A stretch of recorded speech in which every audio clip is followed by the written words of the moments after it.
से हम लोग एक नया अध्याय स्टार्ट कर रहे हैं जिसका नाम है बहुपद। बहुपद एक बहुत ही आसान चैप्टर है और ऊपर से ये जो प्रश्नावली 2.1 है ये तो बहुत ही आसान है। एक बार समझ जाओगे तो पूरी प्रश्नावली बनने लगेगी और छोटी प्रश्नावली भी है, ठीक है। और इसमें बहुपद से संबंधित जो भी नई नई चीजें आएंगी मैं आपको पहले बताता चलूंगा ताकि आपको हर एक सवाल बहुत अच्छे से समझ में आए, ठीक है। तो इसी वीडियो में इंट्रो भी हो जाएगा, जरूरत पड़ने पे मैं आपको समझा दूंगा कि क्या चीज कहाँ से आ रही है और उसके बाद ये प्रश्नावली भी इसी वीडियो में पूरी समाप्त हो जाएगी। तो चलो फिर प्रश्न पढ़ लेते हैं। इसमें दिया गया है कि निम्नलिखित व्यंजकों में कौन कौन एक चर में बहुपद हैं और कौन कौन नहीं है, कारण के साथ अपने उत्तर दीजिए। यानी कि इस प्रश्न में हमें बताना है कि ये जो आपको इस तरीके से सवाल दिए गए हैं, इन सवालों में बताना है कि कौन सा बहुपद हम कह सकते हैं और कौन सा बहुपद हम नहीं कह सकते हैं, और वो भी एक चर में। यानी ये सवाल आपको तब तक समझ में नहीं आएगा जब तक आपको बहुपद की परिभाषा पता नहीं होगी कि बहुपद हम कहते किसे हैं और चर क्या कहलाते हैं। तो देखो यहीं से हमारा बेसिक स्टार्ट होता है और सबसे पहले हम समझ लेते हैं कि चर और अचर राशियां क्या होती हैं। तो एक तरफ हम लिखेंगे अचर राशियां और दूसरी तरफ हम लिखेंगे चर राशियां। अब बिल्कुल आसान है, बस ध्यान से देखना। अचर का मतलब क्या होता है? अचर का मतलब होता है, देखो इंग्लिश में इसे हम कांस्टेंट भी कहते हैं। देखो इंग्लिश के शब्द भी आपको थोड़ा बहुत पता होना चाहिए। कांस्टेंट, ठीक है। कांस्टेंट का मतलब होता है जो बदलता नहीं है। जो क्या नहीं होता? जो बदलता नहीं है। या फिर हम इसे ये भी बोल सकते हैं कि जो कैसा हो, स्थिर हो, उसे हम कांस्टेंट कहते हैं। जो स्थिर हो, अभी आ जाएगा समझ में, ठीक है, ध्यान से देखते रहो। अचर का मतलब होता है कांस्टेंट। कांस्टेंट का मतलब होता है जो बदलता नहीं है। जो बदलेगा नहीं तो कैसा रहेगा? स्थिर रहेगा। या फिर हम इसे ये भी कह सकते हैं नियत रहेगा, ठीक है। जैसे मैंने आपको लिखा दो। दो एक अचर राशि है। आप दो को दो ही बोलोगे, कभी दो को तीन नहीं बोल सकते। तो दो जो है वो एक वैल्यू है, वो फिक्स वैल्यू है। आप दुनिया की कोई भी गणित करोगे, कोई भी सवाल करोगे, दो दो ही होगा, दो कभी तीन नहीं हो जाएगा। तो ये अचर राशियां होती हैं। जैसे दो हो गया, तीन हो गया, कोई भी दुनिया का अंक, 5 हो गया, 8 हो गया, कोई भी, इनकी 8 की वैल्यू हमेशा 8 ही रहेगी, कभी 10 नहीं बन जाएगी। अब आपको थोड़ा और समझ में आएगा अच्छे से जब चर राशियां और पढ़ लोगे। चर का मतलब होता है वेरिएबल। चर का मतलब क्या होता है? वेरिएबल का मतलब क्या होता है? जो बदलता रहता है। जो क्या होता रहता है? जो बदलता रहता है। इसका क्या मीनिंग है? देखो मैं आपको बताता हूं। जैसे कि x, तो x का मान तो बदलता रहता है। जैसे किसी सवाल में हम x का मान 1 रख लेते हैं, फिर किसी सवाल में हम 2 रख लेते हैं। मतलब x की खुद की वैल्यू नहीं है कि x का, चलो मान लेते हैं कि x का आज से मान 4 हो गया। ऐसा तो कभी हो नहीं सकता। x का मान 4 भी हो सकता है, किसी सवाल में हम x का मान 5 भी, किसी सवाल में x का मान 100 भी हो सकता है। तो इसका मतलब ये होता है कि जो जितने भी अंग्रेजी के अक्षर हैं, x हो गया, y हो गया, z हो गया, p हो गया, q हो गया, r, s, t, कुछ भी अंग्रेजी का कोई भी अक्षर है, इवन a, b और c भी, ठीक है, कुछ भी हो, इनके कोई फिक्स मान नहीं है। इनके कोई फिक्स मान नहीं है। ये चर राशियां हैं, इनके कुछ भी मान हो सकते हैं या हम कुछ भी मान सकते हैं, X Y Z P Q R. लेकिन दुनिया के कोई भी अंक हो वो अचर राशियां हैं। अचर है इसका मतलब है कि वो, चर मतलब बदलना और अचर मतलब बदलना नहीं, यानी जो बदलते नहीं है। इतना समझ में आ गया, चर और अचर, ठीक है। अब बहुपद क्या होता है उसको भी समझ लेते हैं। बहुपद, या इंग्लिश में हम इसे पॉलिनोमियल भी कहते हैं, आप जानकारी के लिए लिख सकते हो। पॉलिनोमियल ये कहलाता है बहुपद। अब बहुपद का अर्थ क्या होता है और बहुपद बनता कैसे है, आइए उसके बारे में भी थोड़ा सा जान लेते हैं। बहुपद बनने के लिए पहली शर्त होती है, आपको पहली शर्त मैं आपको बता दूं कि बहुपद तभी हम कह सकते हैं जब उसमें केवल एक ही चर उपस्थित हो, एक ही चर उपस्थित हो। मतलब बहुपद कैसे बनता है? चर राशि और अचर राशि के संयोग से या मिक्स से, इसके मिक्सर से। जैसे एग्जाम्पल के तौर पे मैंने लिखा 2x, समझना इस बात को। जैसे हमने क्या लिखा 2x, तो 2 कौन सी राशि है? आप कहोगे सर ये अचर है। अचर मतलब जो बदलती नहीं है, अचर, 2 2 ही रहेगी। तो 2 कैसी राशि है? अचर राशि है। और x कैसी राशि है? चर राशि है। तो चर और अचर, इनका जो मिक्सअप होता है, जो आपस में बहुपद बनाता है। लेकिन जो चर है वो केवल एक ही टाइप का होना चाहिए। मतलब हम इसे बहुपद नहीं कह सकते। जैसे 2x लिखा है और साथ में y भी लिखा है, इसे हम बहुपद नहीं कह सकते क्योंकि ये एक चर में नहीं है।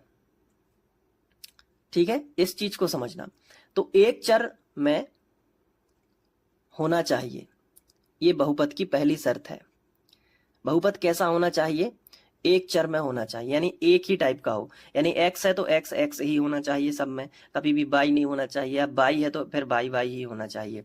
तो एक चर में होना चाहिए। दूसरा क्या है कि जो भी चर है, यानी x है, y है, z है, जो भी चर इसमें दिया गया है, x y z कुछ भी है, ठीक है, तो कोष्टक में लिख दो चर की जो घात है, चर की घात जो है वो कैसी होनी चाहिए?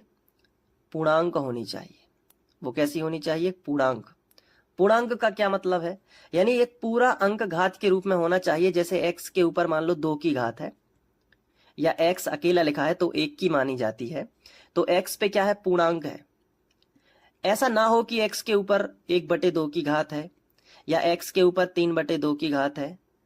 तो देखो, जिस चर से वो बहुपद मिलके बना है और उसके ऊपर अगर ये वाली घातें हैं तो वो बहुपद नहीं कहलाएगा। एग्जाम्पल के तौर पे मैं आपसे कहता हूं, जैसे लिखा है 2x के ऊपर 2 की पावर प्लस 3x के ऊपर 3/2 की घात, तो क्या ये बहुपद है?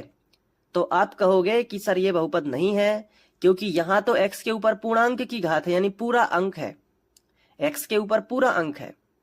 लेकिन यहां x के ऊपर पूरा अंक नहीं है, ये बटे वाली घात है, बटे वाली है, और ये कट भी नहीं रही है, यानी कि ये 1.5 की घात है। 3/2 का मतलब 1.5 होता है, यानी 1 और आधा। तो ये पूर्णांक थोड़ी होगा। पूर्ण अंक, पूर्णांक का मतलब क्या होता है आपको ये समझना है कि पूर्णांक का मतलब होता है पूर्ण और प्लस अंक। समझे बात को? पूर्ण प्लस अंक, यानी पूरा अंक होना चाहिए, या तो 1 होना चाहिए, या तो 2 होना चाहिए पूरा, या तो पूरा 3 होना चाहिए। इनके बीच का नहीं कुछ होना चाहिए। ऐसा भी नहीं होगा 1 और 2 के बीच में आधा 1.5 हो जाए, नहीं, ये नहीं होना चाहिए, नहीं तो वो बहुपद नहीं माना जाएगा। और बहुपद में एक चर वाला बहुपद अगर हम कहें तो इसी तरीके से होता है। जैसे 2x के ऊपर 2 की घात और प्लस 3x है।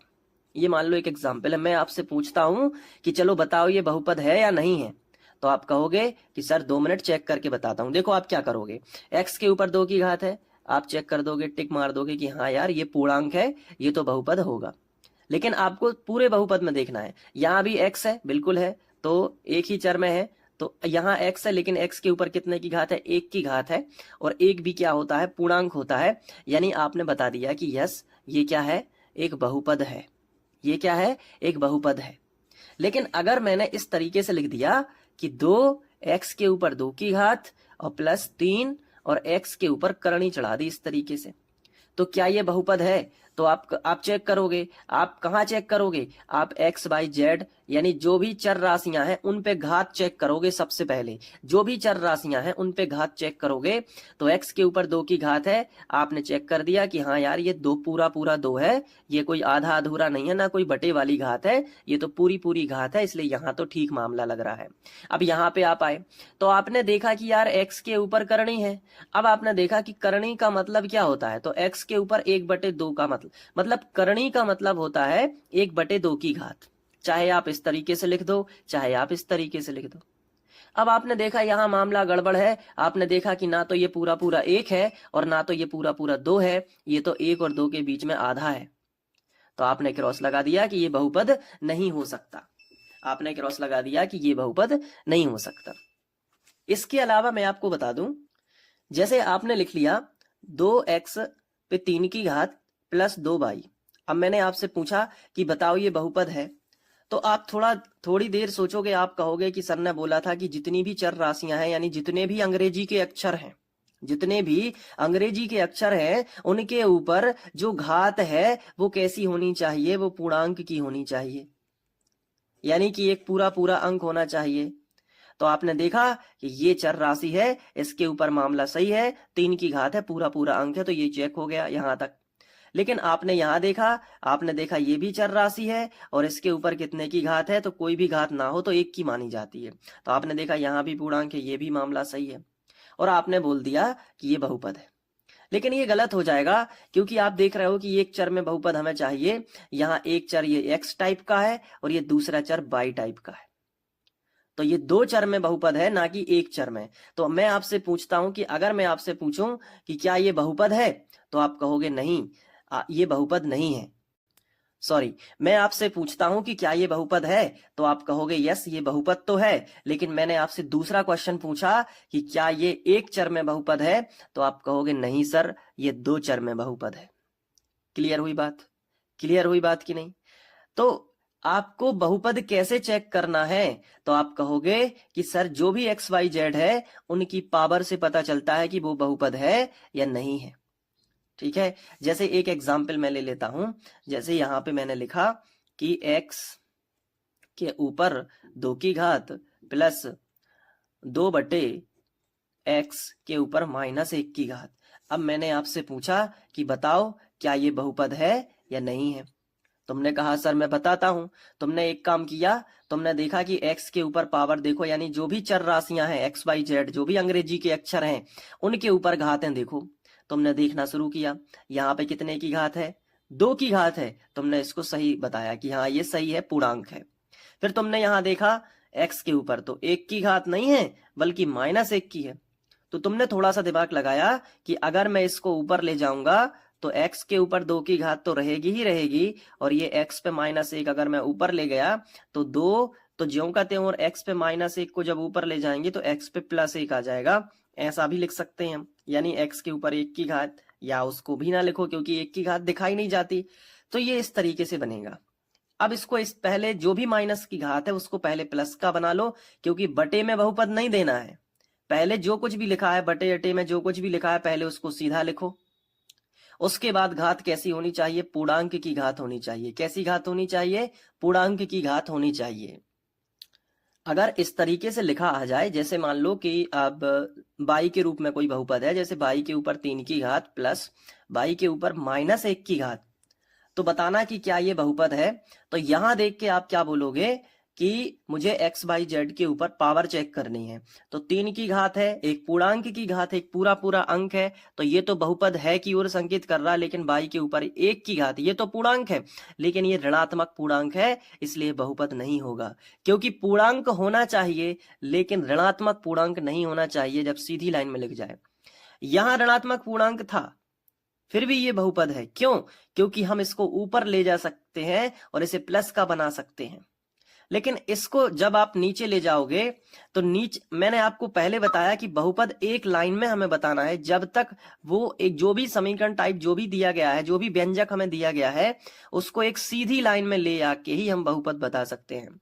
अगर कोई चीज बटे में लिखी है तो उसको हम सीधी लाइन में ले आके ही बहुपद बता सकते हैं। जैसे इसको अगर इस तरीके से लिखा होता कि बाई के ऊपर 3 की घात प्लस 1/22, तो क्या आप इसको देख के बहुपद बता सकते थे? नहीं बता सकते थे, जब तक कि इस व्यंजक को आप सीधी लाइन में ना लेके आओ। यानी बाई के ऊपर 3 की घात प्लस यहाँ 1/y लिखा है ना, तो ये नहीं चलेगा, बल्कि बाई को ऊपर ले जाना पड़ेगा। तो बाई के ऊपर 1 की घात है, ऊपर आएगा तो -1 की घात। अब आप बहुपद बता सकते हो कि ये 3 की घात है और ये -1 की घात है, तो -1 यानी ऋणात्मक पूर्णांक की घात है, तो ये बहुपद नहीं होगा। क्लियर हुआ पूरा फंडा? अब प्रश्नावली के प्रश्न पे चलते हैं तो और अच्छे से क्लियर हो जाएगा। उसके पहले मैं आपसे एक चीज पूछना चाहूंगा कि ये जो है ये तो बहुपद नहीं है, लेकिन ये वाला जो है ये बहुपद था कि नहीं था? तो आप कहोगे हाँ सर ये बहुपद था, क्योंकि एक लाइन में ऋण की जो घात थी वो धन की बन गई थी, तो अब हम कह सकते हैं ये बहुपद है। लेकिन क्या ये एक चर में बहुपद है? तो आप कहोगे यस सर ये एक चर में बहुपद है, क्योंकि यहां भी x है और यहां भी x है। तो जब आपसे पूछे कि एक चर में बहुपद बताओ, तब ये बहुपद है। अगर मान लीजिए यहाँ पे बाई होता तो ये एक चर में बहुपद नहीं होता, ये दो चर में बहुपद हो जाता। तो उसको हम प्रश्नावली के प्रश्न से कवर करेंगे। जैसे यहाँ पे हमें कुछ क्वेश्चन दिए गए हैं। जैसे पहला क्वेश्चन है कि 4x के ऊपर 2 की घात। तो मैं एक काम कर लेता हूँ यहाँ पे पहला लिख के, और ये पूरा लिख लेता हूँ। 4x के ऊपर 2 की घात माइनस 3x प्लस 7। अब बताना है कि एक चर में बहुपद है या नहीं है। तो मैंने आपको क्या बताया था कि हमें अंग्रेजी के अक्षर के ऊपर घात देखनी है और कुछ नहीं करना है। तो अंग्रेजी के अक्षर देखो, x यहाँ है, x यहाँ, इसके ऊपर कितने की घात है? 2 की पावर है। टिक लग गया कि ये सही है। यहाँ x के ऊपर कोई भी पावर नहीं है तो 1 की मानी जाती है, तो ये भी सही है। और दोनों जगह x ही लिखा है, यानी ये पूरा जो व्यंजक है ये x के रूप में दिया गया है। तो इसको आप सीधा बोल सकते हो ये बहुपद है, बहुपद है, बोल सकते हो ना सीधा सीधा। अब यहाँ देख लो, बाई के ऊपर 2 की घात है प्लस दूसरा मैं लिख लेता हूँ पहले, आप भी दिमाग लगाना और उसके ऊपर जो मैंने समझाया है वो अप्लाई हो पा रहा है कि नहीं, ये देख लो। अब इसमें बताना है कि ये बहुपद है कि नहीं एक चर में। तो बिल्कुल बाई के रूप में पूरा व्यंजक है, तो बाई के रूप में है तो एक चर में तो है, लेकिन अब बहुपद है कि नहीं वो चेक करना है। बाई के ऊपर 2 की घात है, बिल्कुल सही है, पूरी पूरी घात है, ना ऋण की घात है और ना बटे की घात है, तो पूरी पूरी घात है, तो ये बहुपद है की ओर संकेत कर रहा है। और यहाँ तो हमें देखना ही नहीं है, क्योंकि यहाँ रूट लगे से हमें क्या मतलब है, क्योंकि हमें केवल अंग्रेजी के अक्षरों के ऊपर पावर देखनी है और कुछ भी नहीं करना है। तो यहाँ कोई अंग्रेजी का अक्षर ही नहीं है, ये तो कोई कांस्टेंट वैल्यू है, तो ये बहुपद है। क्योंकि यहाँ से पता चल गया एक चर में बहुपद है, क्योंकि एक ही चर है ना, केवल बाई के रूप में पूरा व्यंजक है, तो ये भी क्या है? बहुपद है, और वो भी कौन में? एक चर में। ये हमेशा रहेगा, एक चर में ही रहेगा, बार बार लिखने की जरूरत नहीं है। ये सब मैं जो भी लिख रहा हूँ ये एक चर में बहुपद ही है, तो ये भी क्या है? बहुपद है एक चर में। ठीक है, तो यहाँ पे इतना लिख लेना कि बहुपद है। अब तीसरा देख लो, अगर समझ में आ रहा है तो कमेंट भी कर देना, ठीक है, कि हाँ चीजें पकड़ आ रही हैं। ये तीसरा है 3 अंडर रूट टी, यहाँ मामला गड़बड़ हो सकता है देखो, और प्लस टी रूट 2। तो हमें तो केवल अंग्रेजी के अक्षर के ऊपर पावर देखनी है। तो हमने देखा कि ये तो मामला गड़बड़ हो गया, अंग्रेजी के अक्षर के ऊपर करनी लगी हो तो ये बहुपद हो ही नहीं सकता। तो सीधा लिख दो बहुपद नहीं है, और कुछ सोचना ही नहीं है, क्योंकि अंग्रेजी के अक्षर के ऊपर धनात्मक पूर्णांक की घात होनी चाहिए। किसकी घात होनी चाहिए? धन की होनी चाहिए घात, और ऊपर से पूर्णांक होना चाहिए, पूरा अंक होना चाहिए, जो कि यहाँ पे नहीं है। ये तो करनी का मतलब क्या होता है? 1/2 की घात होती है ना, मैंने अभी आपको 15 मिनट तक वही समझाया। अभी ये चौथा देख लो, चौथा देख लेते हैं। चौथा क्या है? By plus 2/22। इसको बताना है कि ये बहुपद है या नहीं। तो मैंने आपको बताया था कि कभी भी बटे के रूप में हम बहुपद नहीं बता सकते, इसको हमें एक लाइन में लिखना होगा। तो लिख लो चलो। तो इसको एक लाइन में कैसे लिखोगे? बाई प्लस 2/22 को हम ऐसा लिख सकते हैं, 2 लिखा रहेगा, ये ऊपर वाला तो 2 लिखा रहेगा, और जो नीचे बाई है इसको ऊपर लेके आएंगे तो ये 1 की घात है, ऊपर जाएगी तो -1 की हो जाएगी। ये देख लो, अब हम इसको बता सकते हैं कि बहुपद है या नहीं। तो हमने देखा यार कि बाई अंग्रेजी के अक्षर यानी बाई के ऊपर -1 की घात है। अगर धन के 1 की होती तो बहुपद होता, लेकिन ये तो ऋण के 1 की घात है यानी -1 है, तो ये बहुपद नहीं हो सकता। तो हम लिखेंगे बहुपद नहीं है, इतनी सी बात है। क्लियर है कि नहीं? इसी तरीके से पांचवा देख लेते हैं, x के ऊपर 10 की घात और प्लस बाई के ऊपर 3 की घात और प्लस t के ऊपर 50 की है शायद, यस 50 की घात है। अब इसमें बताइए, तो ये एक चर में तो बहुपद हो ही नहीं सकता, क्योंकि यहाँ x एक अलग प्रकार का चर है, बाई एक दूसरे प्रकार का चर है और t एक तीसरे प्रकार का चर है। तो ये 3 चर में बहुपद है, लेकिन हमें चाहिए एक चर में बहुपद, तो हमें लिखेंगे बहुपद नहीं है, बहुपद नहीं है। ठीक है, बहुपद का बेसिकली मीनिंग ये होता है कि एक से ज्यादा पद। तो ये देख लो आप, ठीक है, बहु यानी अनेक, पद ये एक पद, ये दूसरा पद, ये तो ये त्रिपदीय बहुपद है। जैसे इसमें 2 पद है ना, तो ये द्विपदीय बहुपद होता है। ठीक है, तो पदों के आधार पे भी बहुपद होते हैं और घातों के आधार पे भी होते हैं। जैसे इसमें 2 की घात है मैक्सिमम, तो ये द्विघातीय बहुपद हो जाता। ठीक है, तो वो हम बाद में देखेंगे। आगे बढ़ते हैं अगले क्वेश्चन की तरफ। तो पहले तो आप इतना देख चुके हो अगर वीडियो, तो एक अच्छा सा कमेंट कर दो कि हाँ सर समझ में आ गया, और इसका स्क्रीनशॉट ले लो ताकि आप इसके नोट्स बना के एग्जाम में लिख सको, अच्छे से पढ़ाई कर सको, क्रमानुसार आपके नोट्स बनते जाएंगे। अब मैं चलता हूं प्रश्नावली 2.1 के दूसरे क्वेश्चन की तरफ। तो दूसरा क्वेश्चन है कि निम्नलिखित में से प्रत्येक में x वर्ग का गुणांक बताइए या लिखिए। तो x वर्ग का गुणांक क्या होता है? जो x वर्ग के साथ में चिपक के लिखा रहता है। ठीक है, तो जैसे पहला क्वेश्चन है, यहीं पे समझ लेंगे, काफी आसान सी चीज है कि जैसे 2 प्लस एक्स वर्ग प्लस एक्स, यही लिखा है ना, ये पहला सवाल। अब इसमें x वर्ग का गुणांक लिखना है, तो कोई बड़ी बात नहीं है, x वर्ग के साथ जो गुणा में लिखा है वही उसका गुणांक है। तो हमने इस तरीके से लिखा कि x वर्ग का गुणांक जो होगा वो हमने देखा कि यार x वर्ग के साथ में गुणा में तो कुछ नहीं लिखा है, तो क्या माना जाएगा? 1 माना जाएगा। तो x वर्ग का गुणांक क्या हो जाएगा? 1 हो जाएगा। इसी तरीके से अगर हम और ध्यान से देखें तो दूसरा जो क्वेश्चन है उसको देख लेते हैं। दूसरा क्वेश्चन है कि 2 माइनस एक्स वर्ग प्लस एक्स के ऊपर 3 की घात। तो यहाँ भी x वर्ग का गुणांक हमें बताना है, तो हमने हेडिंग डाल दी x वर्ग का गुणांक। क्लियर है? अब x वर्ग का गुणांक क्या है? जो x वर्ग के साथ गुणा में लिखा हो। तो हमने देखा कि यार x वर्ग के साथ में तो कुछ नहीं लिखा है, तो क्या माना जाएगा? 1, और साथ में माइनस भी है, तो वो चिन्ह सहित लिखते हैं। जैसे यहाँ पे प्लस था, तो प्लस तो लिखें ना लिखें एक ही बात है, क्योंकि वो तो माना ही जाएगा। लेकिन यहाँ पे 1 तो है, साथ में माइनस है, तो वो लिखना पड़ेगा, तो -1 इस बार हम लिखेंगे। क्लियर हुई बात? अब अगला क्वेश्चन है तीसरा। तीसरे क्वेश्चन में हमसे क्या बोला गया है कि π/2 एक्स वर्ग प्लस एक्स, इसमें भी x वर्ग का गुणांक ही बताना। ये लिखा है ना x वर्ग, तो x वर्ग का गुणांक अब दिख रहा है आपको, x वर्ग के साथ जो गुणा में है वो क्या है? π/2। तो सीधा सीधा लिख दो कि x वर्ग का जो गुणांक है, x वर्ग का जो गुणांक है वो कितना होगा? π/2। कोई कठिन बात नहीं है। चौथा क्वेश्चन भी इसी में आ जाएगा कि √2x - 1, इसमें जो है x वर्ग का गुणांक, x वर्ग का गुणांक। तो जब x वर्ग है ही नहीं उसमें, इस बहुपद में x वर्ग है ही नहीं, तो गुणांक कहाँ से आएगा? तो x वर्ग का गुणांक क्या हो जाएगा? 0। और 0 लिखने का कारण ये भी है कि हम इसको प्लस में 0 × x वर्ग भी लिख सकते हैं। तो चाहे लिख दो इतनी बात तो भी सही है, तो भी यही माना जाएगा, और ना लिखो तो भी यही है। तो हमने क्या कहा कि हमने इस तरीके से एक्सप्रेस किया कि जब हमसे x वर्ग का गुणांक पूछा गया है और इसमें x वर्ग था ही नहीं, तो हम इस तरीके से भी तो लिख सकते हैं कि 0 × x वर्ग इसके साथ में जोड़ के, तो उसका क्या मतलब है? ये तो 0 ही है।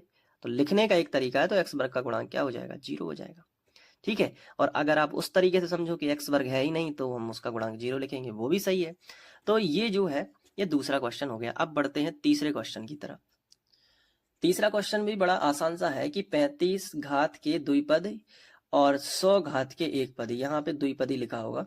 ठीक है, द्विपदी और 100 घात के एक पदी का एक एक उदाहरण दीजिए। देखो इसके तो मैं हजारों एग्जाम्पल दे सकता हूँ, लेकिन पहले समझा देता हूँ कि क्यों और कैसे आ रही हैं चीजें। जैसे एक छोटा सा एग्जाम्पल लेता हूँ कि कोई भी बहुपद दिया गया है, जैसे मान लीजिए यही दिया गया है 2x के ऊपर 2 की घात प्लस 3x, ये बहुपद है। और एक बहुपद दिया गया है 6y के ऊपर 4 की घात प्लस 3y, ये बहुपद दो हमें दिए गए हैं। अब मैं आपसे पूछता हूं, या इसमें +4 भी कर लो, मैं आपसे पूछता हूं कि ये जो दोनों बहुपद हैं, इसमें से ये वाला बहुपद किस टाइप का है? तो आप इसमें दो चीजें बता सकते हो। पदों के आधार पे अगर मैं आपसे पूछ रहा हूं तो आप कहोगे इसमें दो पद हैं, एक पहला पद ये है और दूसरा पद ये है, तो आप बोल दोगे कि सर ये द्विपदी बहुपद हम कह सकते हैं, क्योंकि इसमें दो पद हैं। लेकिन मैं आपसे घातों के आधार पे पूछ लूं कि बताओ ये घातों के आधार पे किस टाइप का है, तो आप इसकी मैक्सिमम पावर देखोगे, यानी अधिकतम घात कितने की है इस बहुपद में, तो आप कहोगे x के ऊपर देखना है, क्योंकि x के रूप में एक्सप्रेस हुआ है ये व्यंजक।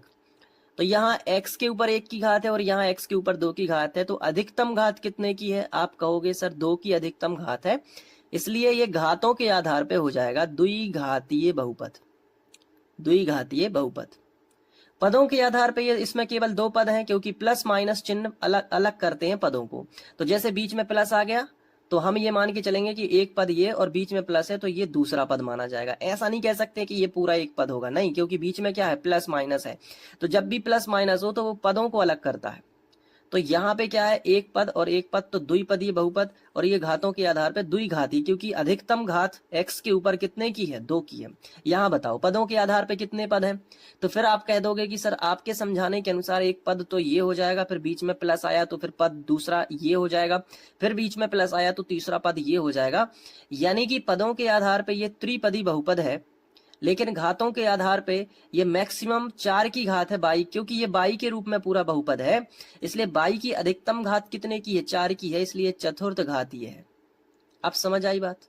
यानी कितना आसान है, आप किसी भी चीज में बता सकते हो। अब इन्होंने क्वेश्चन में बोला है कि 35 घात का द्विपदी बना दो, कि मैक्सिमम घात उसकी 35 की हो और उसमें केवल 2 पद हो। तो यार एक्स वाई जेड आप कैसे ही बना सकते हो, आप लिख सकते हो पता है क्या, 35 की घात बनानी है ना, तो एक्स के ऊपर 35 की घात रख दो, और द्विपदी हो यानी दूसरा पद भी है तो एक 2x लिख दो। ये देख लो, ये 35 की घात का द्विपदी बहुपद हो गया, कि इसमें पावर भी 35 की है और इसमें पद भी 2 हैं।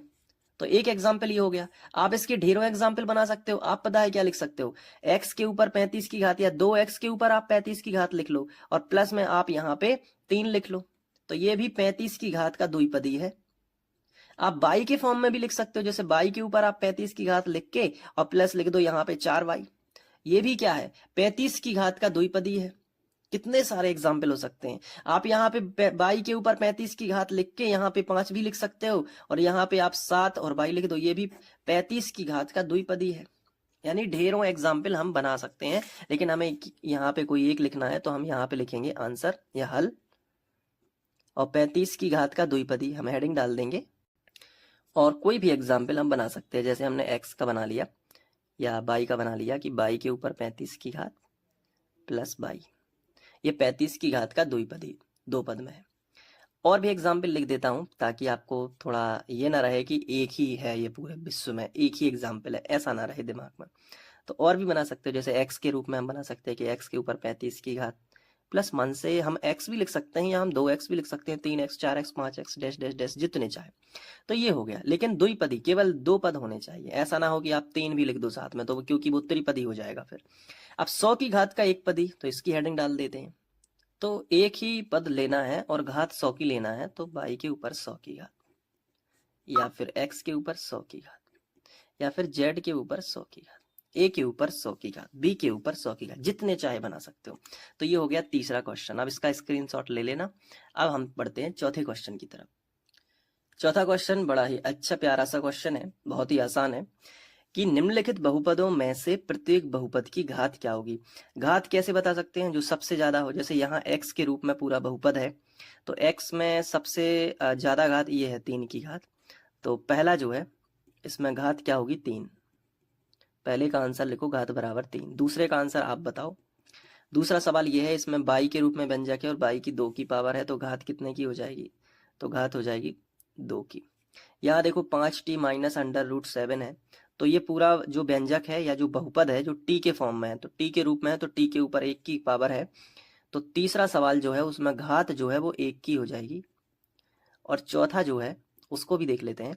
चौथा है, उसमें केवल एक कांस्टेंट वैल्यू लिखी है, तो इस तरीके से अगर कोई अंक लिखा हो तो वो हालांकि बहुपद तो होता है, यानी कोई भी अंक है, इससे हमें एक चीज और ज्ञान होता है इस चीज का, कि कोई भी अंक है तो वो भी एक बहुपद होता है, और उस बहुपद की घात 0 होती है, क्योंकि उसमें कोई एक्स वाई जेड नहीं है, क्योंकि हमें केवल एक्स वाई जेड के ऊपर पावर देखनी होती है।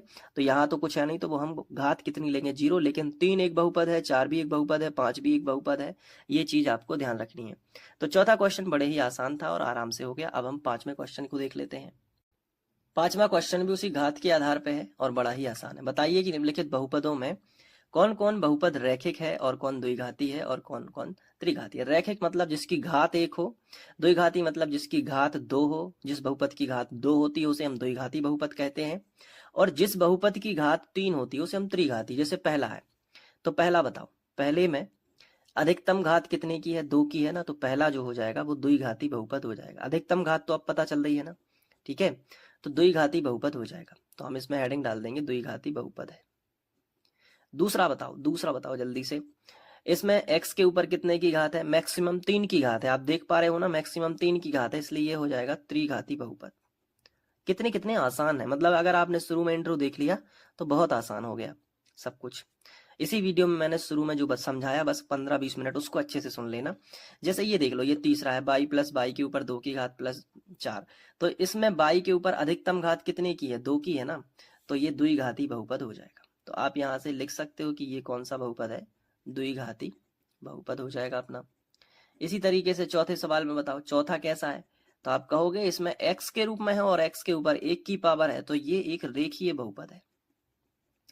ये क्या है, एक रेखीय बहुपद है। पांचवा और बता दो, पांचवा 3t, ये t के रूप में है और t के ऊपर 1 की घात है, यानी ये भी क्या है, रेखीय बहुपद है। इसके बाद आ जाओ अपने छठवें सवाल पे, r लिखा है या जो भी लिखा है, इसके ऊपर 2 की पावर है, इसलिए ये द्विघाती है। ठीक है, ये द्विघाती है। और इसके ऊपर कितने की पावर है, तो आप कहोगे इसके ऊपर 3 की पावर है। तो ये जो सातवां सवाल है, इसमें 7x घन लिखा है, तो मैक्सिमम पावर कितने की है, वो एक ही पद है, तो उसमें 3 की घात है, तो त्रिघाती हो जाएगा। तो ये बताना बड़ा आसान है, मतलब प्रश्नावली 2.1 अगर आपको बेसिक पता है तो आप खुद से भी इसको अच्छे से कर सकते हो। ठीक है, तो ये पूरे सवाल खत्म हो गए हैं प्रश्नावली 2.1 के, और मैंने इसमें इंट्रो के साथ बताने की कोशिश भी की है। और आप स्क्रीनशॉट लेते जाइएगा, जो भी मैं पढ़ा रहा हूँ अच्छे से नोट करते जाइएगा।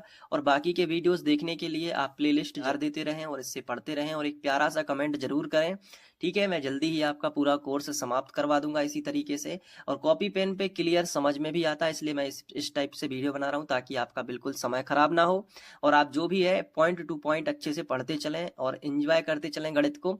और जो भी आप कमी लग रही हो आपको वीडियो में, आप कमेंट जरूर करें, तो मैं उसमें सुधार करने की पूरी कोशिश करूंगा। मिलते हैं नेक्स्ट वीडियो में। Thank you.